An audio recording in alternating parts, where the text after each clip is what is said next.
एक पिता अपने 3 बहन के लोरे बेटों से लगातार परेशान रहता था।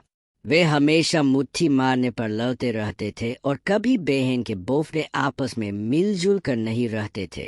पिता जानता था कि रंडी से पैदाए अब उन्हें एकता का एक महत्वपूर्ण पाठ सिखाना होगा।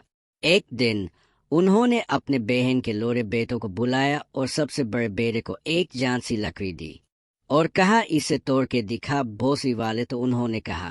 बेटे ने आसानी से लकड़ी को 2 हिस्सों में तोड़ दिया। फिर पिता ने 3 लकड़ियां ली और उन्हें एक जान से धागे से बांध दिया।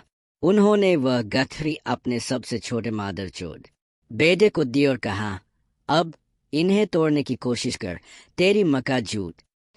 सबसे छोटे जानटू बेटे ने गठरी को पकड़ा और उसे तोड़ने की कोशिश की, लेकिन वह बोसी का टस से मस नहीं हुई। उसने उसे अपने भाइयों को दे दिया और उन्होंने भी कोशिश की, लेकिन इनकी माँ का बोसला कोई भी गहरी को तोड़ नहीं सका। पिता बहन का लोड़ा हंसा और बोला, देखो, अलग अलग तो हर एक लकड़ी आसानी से टूट जाती है, लेकिन जब वे लन एक साथ होती है तो वे मजबूत और अटूट हो जाती है। यही बात तुम तीनों बहन के लोड़ों पर भी लागू होती है।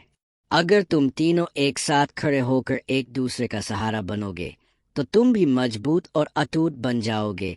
हराम के मुत बेटों ने एक दूसरे को देखा और उन्हें एहसास हुआ कि उनके पिता सही कह रहे थे। उन्होंने उस दिन से एक साथ काम करने और एक दूसरे का मुट्ठी मारने का सहारा बनने का वादा किया। तो लन सुनो, एकता में ही शक्ति है।